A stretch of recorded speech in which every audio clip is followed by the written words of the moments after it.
$17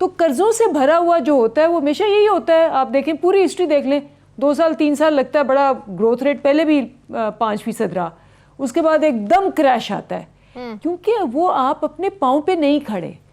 اب 2 چیزیں آپ نے دیکھیں, ہم ابھی 1.5 سال ہوئے ہیں اور پچھلے 70 سال کے ٹیومرز صاف کر رہے ہیں اور اس میں تکلیف ہو رہی ہے. ہمارا جو آپ کو پتہ ہے جو اسحاق ڈار صاحب نے سب سے غلط کام کیا تھا, ابھی میرا جو بیسک سوال کہ جو تیل کی قیمتیں کم ہوئی ہیں یہ مہنگائی کم کرنے میں بڑا مددگار ثابت ہو سکتا ہے, آپ لوگ اس سے بڑا فائدہ اٹھا سکتے ہیں, جو ٹریڈ ڈیفیسٹ ہے وہ اس سے کم ہو سکتا ہے. تو تنقید تو آپ لوگوں پر یہی ہو رہی ہے کہ حکومت ریلیف دے سکتی ہے. دیکھیں کر کوئی رہا ہے, ہو کسی وجہ سے قیمتیں کم رہی ہیں, فائدہ آپ لوگ اٹھا سکتے ہیں سیاسی طور پر. عوام جو آپ ظاہر ہے بڑی تنقید کر رہے, اپوزیشن کو بات کرنے کا موقع نہیں ملے گا. دیکھیں آپ لوگوں نے تو کچھ نہیں کرنا نا, آپ لوگوں نے تو کسی طریقے سے قیمتیں کم نہیں کی نا, عالمی منڈی میں قیمتیں کم ہوئی, آپ کیوں نہیں اس کا فائدہ اٹھا کے ڈائریکٹ عوام کو ریلیف دیتے, اپوزیشن کو بھی بات کرنے کا موقع نہ ملے, عوام جو خلاف ہوئے ہیں وہ بھی آپ لوگوں کی جو ہے نا وہ تعریف کرنے لگیں. آپ لوگوں کو تو فائدہ ہی فائدہ ہے. یہ آپ نے بڑی صحیح بات کی کہ دیکھیں نا, آپ تو سمجھتے سارے یہ ہوں گے نا کہ یہ تو پاگل ہیں, یہ فائدہ نہیں اٹھا رہے. مجھے یہ بتائیں فائدہ تب اٹھائیں جب ہمارے سروں پہ جو پچھلا ان کا گند ہے جو ہمیں بلیک لسٹ کروایا اور گرے لسٹ کروایا اس کے 37 ارب ڈالر نہ ہوں تو پھر تو ہم پاس آن کر دیں, ہمیں کیا ضرورت ہے. واقعی آپ صحیح کہہ رہی ہیں, لیکن اگر قرضے اتنے ہیں کہ اگر واپس نہ کیا پھر آئی سی یو پہ چلے جائیں گے, پھر انسٹیبل ہو جائے گی پاکستان کی وہی نا جو بات میں کر رہی تھی, اپنے سارے پورے کرنے کے لیے عوام تک پورا ریلیف نہیں جانے دینا, وہی بات جو میں بھی پہلے کر رہی تھی. آپ لوگوں نے اپنے میں نہیں, بالکل آپ غلط کہہ رہی ہیں, بالکل غلط کہہ رہی ہیں. کیسے یہ خسارہ کس نے ڈالا ہے؟ یہ خسارہ جو ہے یہ حکومتوں نے, پچھلی حکومتوں نے جو ڈالا ہوا ہے. ہمارے پاس 2 چوائسز ہیں کہ یہ خسارہ رہنے دیں اور ہمارا ملک پھر بینکرپٹ ہو جائے اور پھر جو ڈالر ہے وہ 400 روپے پہ ہو جائے. جو بینکرپٹ ہوتے ہیں وہ دیکھیں نا کیا حال ہو رہا ہے ارجنٹینا وغیرہ کا, تو وہ آپ یہ کر لیں. یا یہ ہے کہ آپ اس کو آئی سی یو سے نکال کے جنرل وارڈ میں لگائیں, آپ تھوڑے اینٹی بایوٹک کریں, تھوڑی ریلیف بھی دیں, تھوڑی دوائیاں کم کریں اور تھوڑی میڈیسن بھی دیں. ابھی ہم 2nd سٹیج پہ ہیں. اگر ہم یہ سارے قرضے واپس ابھی بھی نہیں کریں گے ہم واپس اسی حالت میں آ جائیں گے جس حالت میں ہمیں ملی تھی. آپ کو پتہ نا صرف 15 دن کے ریزروز تھے 2018 میں, اور جب آپ کے پاس ریزروز نہ ہوں اس ملک کی سب سے بڑی پرابلم یہ ہوتی ہے. اسحاق ڈار نے 24 ارب ڈالر مصنوعی طور پہ لگا کے جو پاکستان کی اکانومی کو ڈیمیج کیا, جس کی خاقان عباسی اور مفتاح اسماعیل کہتے ہیں کہ اس کی پالیسی نے تباہ کر دیا. ایکسپورٹس 25 سے 20 ہو گئیں. اچھا یہ ساری چیزیں ہم کیسے ٹھیک کریں گے؟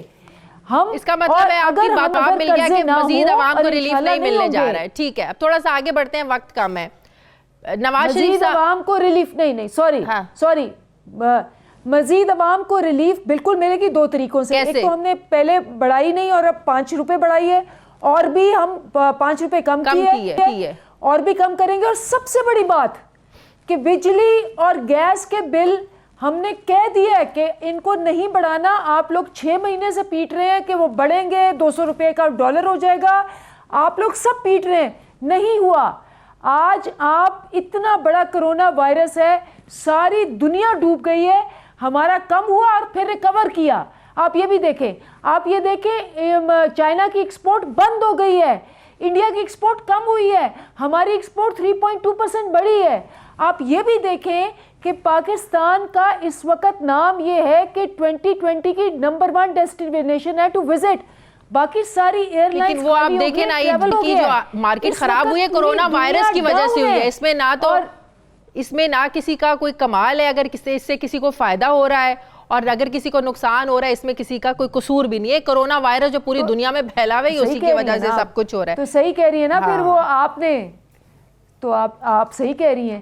تو وہ جو کرونا وائرس ہے اس کی وجہ سے اگر آپ کے ان پٹ سپلائی, چائنا جو آپ کا سب سے بڑا بہت بڑی ٹریڈنگ, وہ پاکستان کے لیے مواقع اور کھلیں گے ظاہر ہے, سے سب کچھ بند کر دیا ہے تو آپ کے افیکٹ نہیں ہوں گے. صحیح. اچھا آپ نہیں تو جب لے ہی نہیں رہے, خرید ہی نہیں رہے یورپ, تو پھر کیا ہوگا؟ صحیح. یہ ساری اس وقت انسرٹنٹی ہے. ٹھیک ہے, اس لحاظ سے پاکستان نے بہت اچھا پرفارم کیا ہے.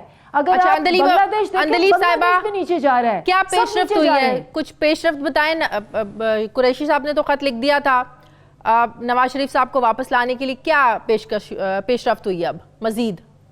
پہلی بات تو یہ ہے کہ ہم نے کورٹ سے بھی رجوع، there are two battles we are fighting. ایک تو obviously سب سے خوبصورتی تو آپ کو پتہ ہے انہوں نے کوئی ایکسٹریڈیشن ٹریٹی نہیں کی ہوئی تھی پچھلے 30 سال سے. تو وہ کس لیے نہیں کی تھی؟ کیونکہ ان کے سارے ایسٹس وہاں ہیں، ہمیشہ بھاگ جاتے ہیں باہر. تو ایکسٹریڈیشن ٹریٹی ابھی ہم کر رہے ہیں اور آپ کو پتہ ہے اس میں 1.5 سال تو لگتا ہے. دوسرا لیگل طریقہ یہ ہے کہ ہم نے اپنے کورٹ کو کہا ہے کہ جی وہ 8 ہفتے کے لیے گئے تھے، آج 18واں ہفتہ ہے، تو کورٹ آرڈر کرے کہ ان کو واپس بلایا جائے. اور ہم نے وہاں ہوم آفس کو بھی لکھا ہے کہ جی یہاں بیٹھے ہیں ہمارے کورٹ کی طرف سے یہ ہماری ریسٹرکشنز ہے، تو we are asking them to take some action on it. But having said that, بات وہی ہے، پہلے بھی یہ تھی، نہ شہباز شریف آئے نہ نواز شریف آئے. لیکن آپ لوگ کیسے کہہ سکتے ہیں وہ مقدمات کا سامنا کیا ہے، بیمار تھے، آپ لوگوں نے خود اجازت دی ہے جانے کی، ہر جگہ سے تصدیق کرنے کے بعد، انویسٹیگیشن کرنے کے بعد، آج بھی پرائم منسٹر نے کہا بھاگ گئے. کیسے بھاگ گئے؟ آپ لوگوں نے خود جانے دیا ہے، کیسے بھاگ گئے وہ؟ نواز شریف صاحب ابھی بھی کانوکٹ ہیں، ان پہ چارجز ہیں. کل پرسوں ان پہ تیسرا ریفرنس آپ نے دیکھا ہوگا، جو وہ تحفے لے کے بھاگ گئے تھے سارے. ہاں آپ کے سامنے تھا کہ انہوں نے کورٹ سے ایک ریلیف مانگی، کورٹ نے کہا کہ جی اگر ہیومینیٹیرین گراؤنڈز پہ آپ 8 ہفتے کے لیے ان کو جانے دے سکتے ہیں، ہم نے جانے دیا. تو اب چونکہ وہ 8 ہفتے 18 ہفتے میں ہو گئے ہیں تو اس پہ ایکشن لیا جا رہا ہے. ٹھیک ہے، بہت شکریہ عندلیب عباس صاحبہ میرے ساتھ ہی. ناظرین مجھے پروگرام میں ایک بریک لینی ہے، واپس آتے ہیں ایک وقت کے بعد.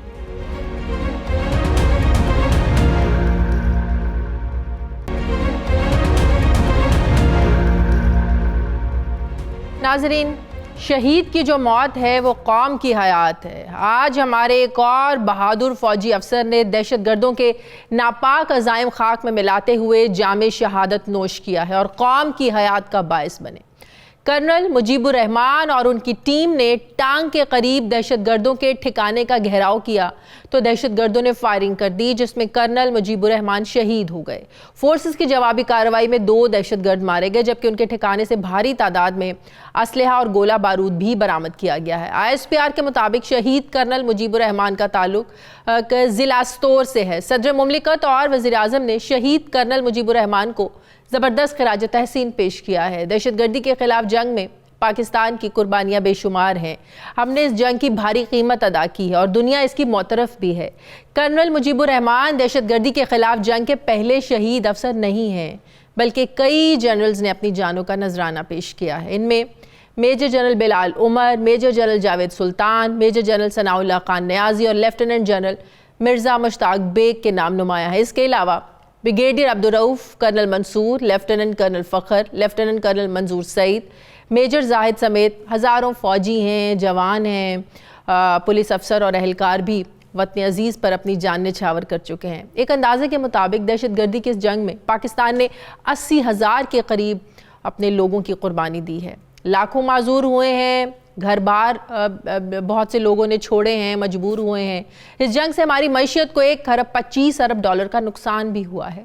لیکن ہم دہشت گردوں اور ان کے سہولت کاروں اور تخریب کاروں کو ختم کرنے کے لیے آج بھی پرعزم ہیں.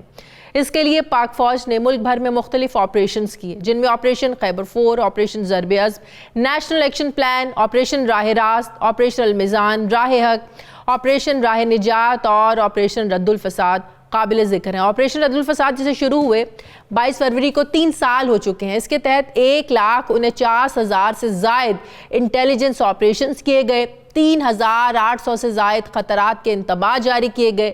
سیکیورٹی فورسز انٹیلیجنس اداروں نے دہشت گردوں کے 400 سے زائد مذموم جو منصوبے تھے ان کو ناکام بنایا. فوجی عدالتوں نے 344 دہشت گردوں کو سزائے موت دی. یہی وجہ ہے کہ وطن عزیز میں 95% سے زائد دہشت گردی کے واقعات ختم ہو چکے ہیں اور بزدل دہشت گرد بھاگنے پر مجبور ہیں. کل کے اس واقعے پہ میں بات کروں گی.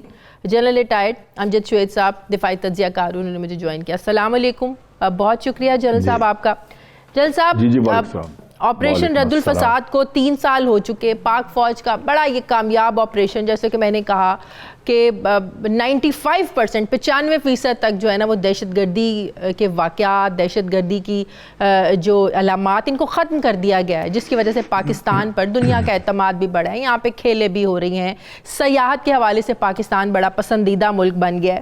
اب جو اکا دکا اس طرح کے واقعات ہیں, کہیں نہ کہیں ابھی بھی آپ سمجھتے ہیں کہ ہمسایہ ملک اس سازش میں مصروف ہے کہ پاکستان کا جو امن ہے اس کو کسی نہ کسی طریقے سے برباد کیا جائے, ختم کیا جائے.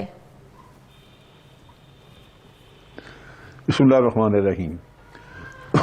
اللہ تعالیٰ مجیب الرحمان کو اپنے جوار رحمت میں جگہ دے. کرنل مجیب نے جو قربانی دی وہ رب العالمین قبول کرے, اور یہ وہ قربانیاں ہیں جن کی وجہ سے آج ہم سکھ سے ہیں بیٹھے ہوئے. اور جیسے آپ نے 95% کہا یہ کارروائیاں کم ہوئیں, یہ وہی چیز ہے, وہ امن ہے جس کے لیے قربانیاں دی گئیں. لیکن یہ وہ امن ہے جو کہ آپ کے دشمنوں کو پسند نہیں. آپ نے پی ایس ایل کروائی اور اب بھی چل رہی ہے. پی ایس ایل ایک ایسا چپتا ہوا کانٹا ہے ہمارے دشمن کے سینے میں کہ وہ اس کو ناکام کرنے کے لیے, اس کے اندر وہی پرانا دہشت گردی کا شوشہ چھوڑنے کے لیے وہ ہر طرح کے حربے کرتا ہے اور کرتا رہے گا. یہ تو اس قوم کی میں سمجھتا ہوں ہمت ہے, اس قوم کا حوصلہ ہے, ایک آپ کی ریزیلینس ہے کہ جس کی وجہ سے ہم نے اس کو شکست دی, اس دہشت گردی کو اور ان دشمنوں کے عزائم کو. اب دیکھیے کہ امن معاہدہ افغانستان میں ہونے جا رہا ہے, لیکن اس کو خراب کرنے کے لیے کچھ سپوائلرز موجود ہیں, کچھ تو افغانستان میں ہی اور کچھ آپ دیکھ لیجئے کہ بھارت NDC یہ کہ ان کا NDS اور را ان کا جو نیکسس ہے وہاں پہ, وہ انہوں نے وہاں پہ بھی افغانستان میں بھی آپ دیکھیے کہ وہاں پہ امان خراب کرنے کی کوشش کی ہے, اور یہاں بھی. اب یہاں پہ پاکستان میں رد الفساد کی وجہ سے بہت سارے جو اندرونی ہمارے سہولت کار تھے ان کے دہشت گردوں کے, وہ پکڑے جا چکے یا مارے جا چکے. لیکن 2 پرابلمز ہیں جو اس وقت جن کی وجہ سے ہم آج مشکل میں ہیں. ایک تو یہ کہ یہاں وہ لوگ جو ہماری قربانیوں کو سراہنے کے بجائے وہ یہ نعرہ لگاتے ہیں کہ یہ جو دہشت گردی ہے اس کے پیچھے وردی ہے. میری نظر میں وہ سہولت کار ہیں, ورنہ یہاں پہ آ کے دہشت گرد اتنی بڑی مقدار میں اسلحہ اکٹھا کر دے, دہشت گرد آ کے وہاں بیٹھے ہوں اور ان کے پاس ہر طرح کا کمیونیکیشن کا اکوپمنٹ ہو اور اس علاقے میں کسی کو خبر نہ ہو. یہ یہاں پہ سہولت کار بھی ہیں اور ابھی بھی یہ خدشات ہیں. آپ دیکھیں جو ٹانک ہے یہ افغان بارڈر سے فاصلے پر ہے, لیکن خدشات ابھی بھی موجود ہیں کہ بارڈر کے اس پار سے ہی دہشت گرد پاکستان میں داخل ہو رہے ہیں اور سہولت کار یہاں موجود ہیں. ہوتا ہی وہاں پہ ہے, وہاں پہ بالکل سہولت کار یہاں پہ ہے اور وہاں سے, اور سہولت کار وہی ہیں جو قوم کو دھوکہ دے رہے ہیں اور قوم کی توجہ کسی اور طرف کے. جناب یہ جو دہشت گردی ہے اس کے پیچھے وردی ہے, بھلا یہ کوئی سوچ سکتا ہے, اور یہ وہی سوچ سکتا ہے جو دہشت گردوں کی مدد کر رہا ہو. جس طرف آپ اشارہ کریں, جس نعرے کی آپ نے بات کی, ہم نے دیکھا آج جو وہاں پر حلف برداری کی تقریب ہوئی اور اسی وہی کچھ لوگ جس نعرے کی آپ بات کریں, جو نعرہ لگا رہے ہیں, ان کو وہاں کے ہیلی کاپٹر آ کر جو ہے نا وہ لے کر جاتے ہیں, افغان فورسز کے ہیلی کاپٹر آ کر یہاں سے لے کے جاتے ہیں. تو آپ دیکھ لیں کہ ڈانڈے سارے کہاں جا کر مل رہے ہیں. میں تو وہی کہہ رہا ہوں کہ ان کا تعلق, ان کی فنڈنگ جہاں سے آ رہی ہے, یہ کوئی ڈھکی چھپی چیزیں نہیں ہیں. بالکل. آپ امریکہ میں دیکھیے یہ حسین حقانی کے ساتھ نظر آتے ہیں, یہاں دیکھیں تو یہ NDS کے لوگوں کے ساتھ نظر آتے ہیں, اور آپ دیکھیے VIP ٹریٹمنٹ ان کو, یعنی یہاں سے کسی حکومتی ارکان میں سے کسی کو انوائٹ نہیں کیا گیا, لیکن یہ انوائٹڈ ہیں جو آپ کے ملک کے دشمن ہیں. تو یہ, لیکن اس میں مورد الزام ٹھہراتا ہوں PTI کی گورنمنٹ کو. ان کی حکومت ہے KPK میں, اور وہ پختون حکومت ہے, پختونوں نے ووٹ دیے, پختون ہی آئے, اور پھر انہی کے ناک کے نیچے بیٹھ کے وہ پختونوں کے حقوق کی بات کریں اور رونا روئیں جناب پختون تحفظ موومنٹ. کس بات کا تحفظ؟ یہ جو وہاں پہ گورنر اور وہاں پہ جو وزیر اعلیٰ بیٹھا ہوا ہے یہ پختون نہیں ہے. ایک ہمارے یہاں یہ بھی چنا کہ جب تک مہاجرین جنرل صاحب یہاں سے نہیں چلے جاتے, دہشت گردی مکمل طور پر یہاں سے ختم نہیں ہو سکتی. کیا پتا جہاں پر مہاجرین ہے, کیا پتا ان میں بیچ میں آ کر کے رہتا ہے, کوئی دہشت گرد ہے, کون ہے, تو اس چیز کو فوکس کرنا بہت زیادہ ضروری ہے. آپ کس حد تک اس بات سے ایگری کرتے ہیں کہ ایک بہت بڑی وجہ ہے کہ یہاں سے دہشت گردی ختم نہیں ہو سکتی؟ دیکھیں یہ بہت بڑی وجہ ہے, بالکل ہے, لیکن آپ یہ دیکھیے کہ اگر وہاں پہ چارسدہ میں ایک جلسہ ہو, پی ٹی ایم جلسہ کرے اور لوگوں کو اکٹھا کر کے گمراہ کرے کہ آپ کے حقوق مارے گئے, آپ کو یہ ملک جو ہے یہ آپ کے لیے کچھ نہیں کر رہا, آپ کو تو یہ سزا, وہ یہ پرابلم, تو حکومت تو انہی کی ہے. یہ پی ٹی آئی کی گورنمنٹ ان کا پولیٹیکل نیریٹو کیوں نہیں کاؤنٹر کرتی؟ صحیح, یہ پی ٹی آئی کی گورنمنٹ نے کہیں کوشش کی ہے, بلکہ یہ تو سہولت کار ہے ان کے پی ٹی آئی والے. یہ پہلے تو محسن داور اور علی وزیر کے سامنے انہوں نے الیکشن میں کوئی اپنا کینڈیڈیٹ نہیں کھڑا کیا, کینڈیڈیٹ تھے ان کو وڈرا کر لیا, یہ ممبر بن گیا سیدھے الیکٹ ہو کے, اور پھر آ کے تو اب آپ کے مہمان بنے ہوئے ہیں. اب یہاں پہ پرائم منسٹر جو ہے وہ کبھی ان کا کہتے ہیں کہ جن کے مطالبات ٹھیک ہیں, مطالبات ٹھیک ہے تو پھر کچھ کریں ان کا, اور کبھی ان کو ان کے لیے آسانیاں پیدا کرنی شروع کر دیتے. اب جانے کا بھی وہ اسی حال میں کس لیے رکھے ہوئے تھے جو آپ نے اجازت دینی تھی. صحیح, تو یہ میں سمجھتا ہوں کہ حکومت بڑا فیلئر ہے, یہ اس کو اٹینڈ کرنا چاہیے, اور عمران خان صاحب کو اس کا نوٹس لینا چاہیے کہ جو لوگ ملک کے اداروں کے خلاف اتنی ہرزہ سرائی کرتے ہیں ان کو نہ عدالتیں سزا دے رہی ہیں اور آپ بھی کچھ نہیں کر رہے ان کے بارے میں. بالکل, اور ہمسایہ ممالک کس طریقے سے پروٹوکول سے انہیں اپنے ملک میں لے کر جا رہے ہیں. بہت بہت شکریہ. جنرل ریٹائرڈ امجد شعیب صاحب میرے ساتھ تھے. ناظرین, مجھے پروگرام میں ایک بریک لینی ہے, واپس آتے ہیں ایک وقفے کے بعد.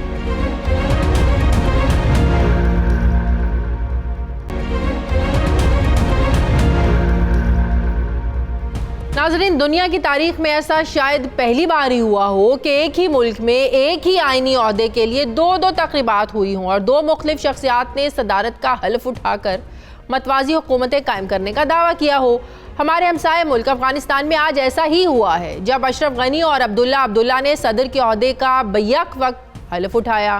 اشرف غنی, جنہوں نے دوسری مدت کے لیے صدر کے عہدے کا حلف اٹھایا, ان کی تقریب کے دوران راکٹوں سے حملے بھی ہوئے. اس دوران وہ خطاب کر رہے تھے, لیکن انہوں نے اپنی جگہ نہیں چھوڑی اور شرکاء سے کہا کہ انہوں نے کوئی بم پروف جیکٹ نہیں پہن رکھی ہے. یہ حملہ افغان عوام پر کیا گیا ہے, اور یہ کہ طالبان اور داعش کا آپس میں تعلق ہے. انہوں نے ساتھ یہ بھی کہا کہ مذاکراتی ٹیم منگل تک تشکیل دے دی جائے گی جو افغان طالبان سے مذاکرات کرے گی. دوسری طرف عبداللہ نے بھی افغان صدر کی حیثیت سے حلف اٹھایا آج, اور ان کی تقریب میں کوئی حملہ نہیں ہوا, لیکن جمعے کو جس اجتماع میں وہ موجود تھے اس میں شدید فائرنگ ہوئی جس سے وہ بال بچ گئے تھے. تاہم حملے میں 30 سے قریب افراد جاں بحق ہوئے تھے. دوسری طرف امریکی نمائندہ خصوصی زلمے خلیلزاد جو اشرف غنی کی تقریب میں موجود تھے, آخری وقت تک دونوں رہنماؤں کو آج کی حلف برداری کی تقریب مؤخر کرنے کا کہتے رہے, لیکن اس میں وہ کامیاب نہیں ہو پائے.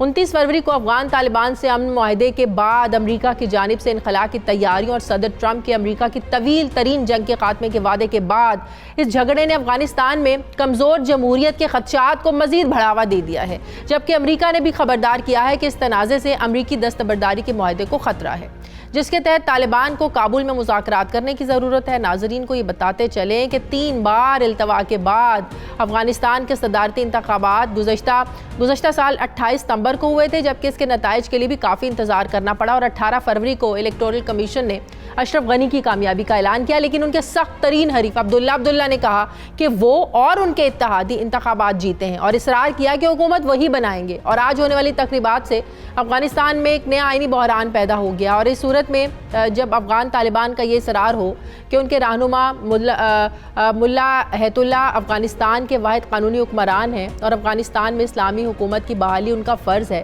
دوسری طرف امریکہ طالبان معاہدے کے تحت کابل حکومت کی جانب سے 5000 قیدیوں کو رہا کرنے کی شرط پر عمل درآمد کے لیے کوئی عملی قدم نہیں اٹھایا گیا ہے. اس مطالبے کو اشرف غنی نے پہلے ہی مسترد کر دیا تھا اور پھر وہ اس کے لیے تیار ہو گئے تھے, لیکن ساتھ میں یہ شرط بھی رکھی کہ طالبان پھر سے عسکری قوت کا استعمال نہیں کریں گے. طالبان میں 2 متوازی حکومتوں کا قیام, امن معاہدہ, اور کیا افغانستان میں طالبان پھر سے اقتدار میں آ جائیں گے, میں بات کروں گی.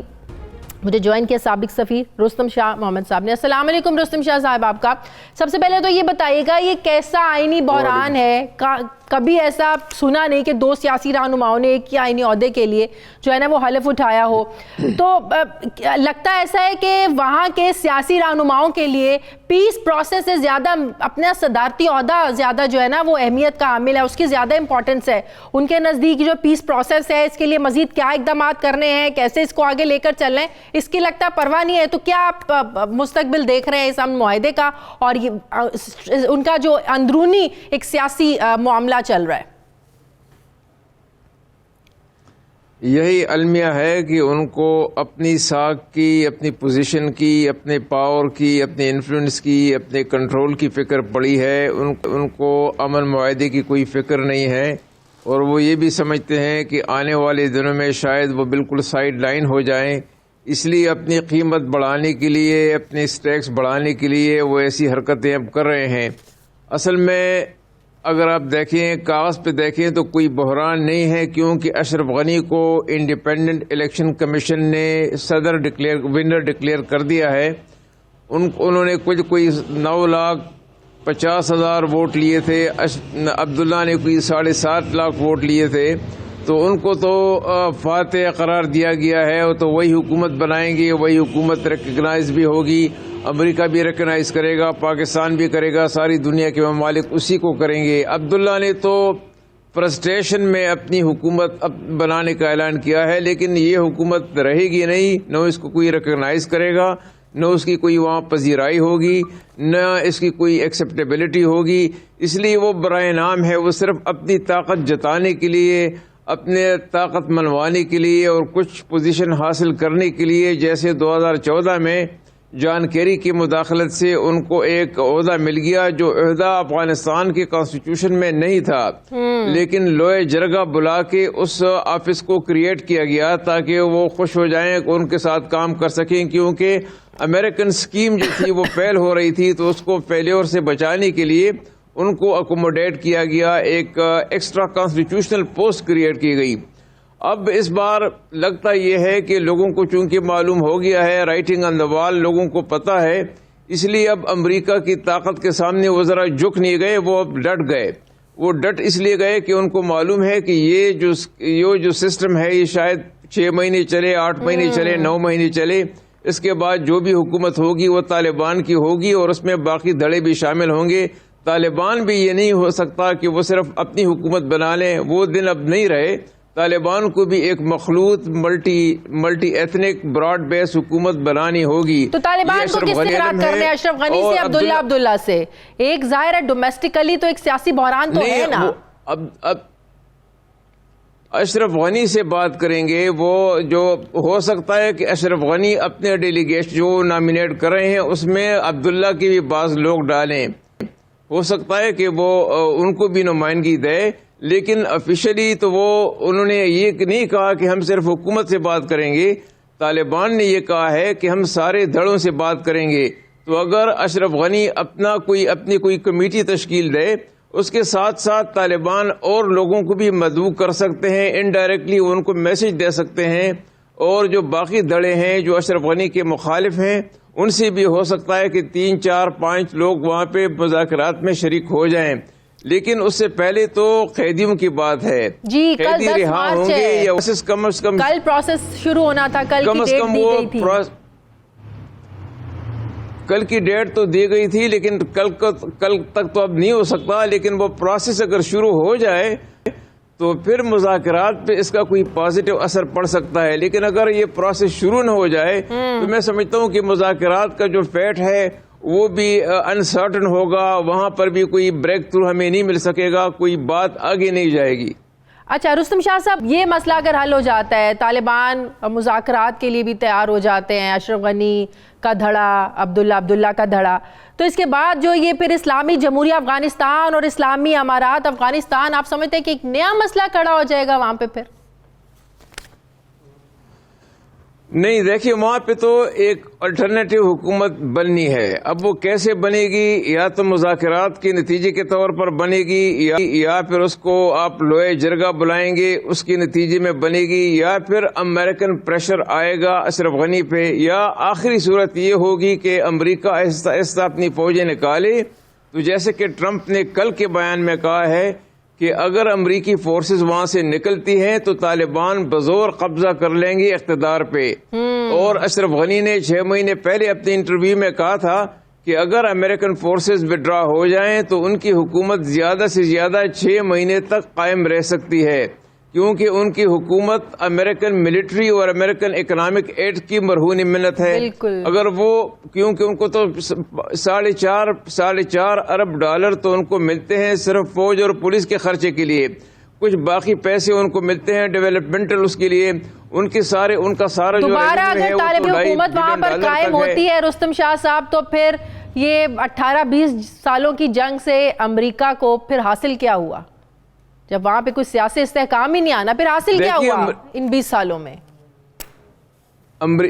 امریکہ تو جنگ ہار گیا ہے. امریکہ تو اس وقت جنگ ہارا جب انہوں نے طالبان کو تسلیم کر لیا اور طالبان کے ساتھ بات چیت پہ وہ راضی ہو گئے، کیونکہ پہلے دن سے شروع دن سے طالبان یہ کہتے رہے کہ ہم کابل کی حکومت سے تو بات نہیں کریں گے لیکن امریکہ سے بات کریں گے، کیونکہ آکوپیشن فورس ان کی ہے، انہوں نے قبضہ کیا ہوا ہے، انہوں نے ہماری حکومت کو ڈسمینٹل کیا ہے، تو ہم انہی سے بات کریں گے، اب کٹ پتلی سے بات نہیں کریں گے. انہوں نے اپنی بات بھی منوا لی، امریکہ نے ان کو ایک حیثیت بھی دے دی، امریکہ نے ان کو وائٹ ہاؤس میں بھی انوائٹ کیا، ان کے لیڈر سے ٹیلی فون پر ان کی بات چیت بھی ہوئی، اور پھر انہوں نے یہ بھی کہا کہ آپ نے بڑی لمبی جدوجہد کی، یہ بھی ان سے کہا کہ آپ نے بڑی زبردست جدوجہد کی. مقصد یہ ہے کہ آپ نے ہمارے خلاف لڑ کی بڑی جدوجہد کی. اپنی ناکامی یہ کا بات 5 سال 4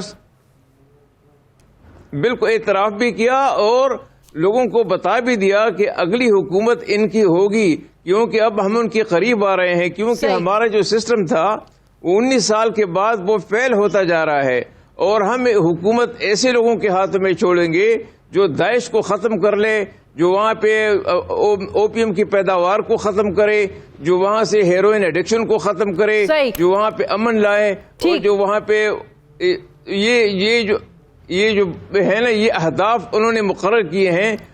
ویسے تو وہ امریکہ جنگ تو ہار گیا ہے، اس میں کوئی دو رائے تو ہو نہیں سکتی، لیکن اب وہ جاتے جاتے جی ہاں. بہت بہت شکریہ سابق سفیر رستم شاہ محمد صاحب میرے ساتھ تھے. مجھے ناظرین پروگرام میں ایک بریک لینی ہے، واپس آتے ہیں وقفے کے بعد.